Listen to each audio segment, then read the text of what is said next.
Welcome back. A stunning turn of events for some in the Iowa caucuses. Victory for Ted Cruz, the Texas senator, beating Donald Trump as Marco Rubio soars to a strong third place. But our next guest says a few surprises prove that this race is far from over. And here to explain that, national political reporter, Real Clear Politics, Clayton Huey Burns. Thank you so much for getting up early with us. It was a long night, right? Hi, good morning. Yes, a very long night indeed. So what do you think, Caitlin? What do you think was the biggest surprise? We talked yesterday about Rubio's surge, but he finished a strong third. A strong third with very little room between himself and Donald Trump, who placed second, as we know, and close enough to Ted Cruz to be competitive.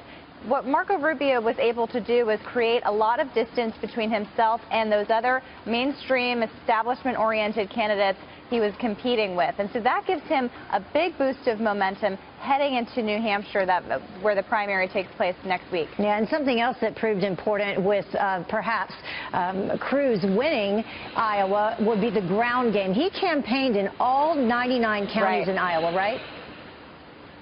He did, and his victory here shows that that traditional shoe leather campaigning does pay off. There were questions heading into Iowa of whether Donald Trump, with his kind of national style of politics, he really only spent the night there a couple of times this whole campaign, while Ted Cruz traveled to every county by Monday's caucuses. And so that shows that style that does tend to do well in Iowa still holds. And just quickly, I know who is surprised this morning also. That would probably be Hillary Clinton's camp and how closely that race ended up between herself and Bernie Sanders.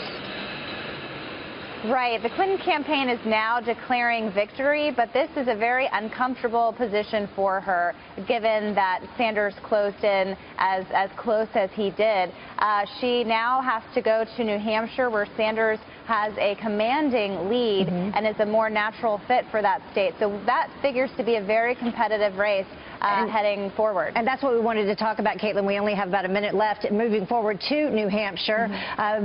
Speaking of Sanders, he raised $20 million in January alone. You said he leads in New Hampshire by a significant amount. So does Donald Trump. So what do you think is going to happen there?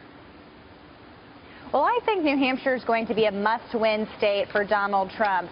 He can suffer that loss in Iowa, fine. He is not really tailor-made for that state. He can spin that in a way of, pointing to the way that Ted Cruz had really tailored his campaign to Iowa.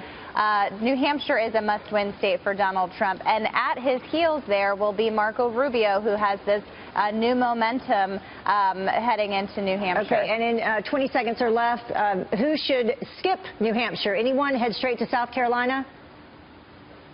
Well, there are several candidates competing in New Hampshire. I think Ted Cruz can do well there, but he doesn't really need to. I think Ted Cruz can go start competing in South Carolina, and then those other southern states that vote in unison on March 1st, the so-called SEC primary. That'll be a big day. Yes, we're going to talk a little bit more about that coming up. Caitlin Huey Burns, thank you so much for joining us.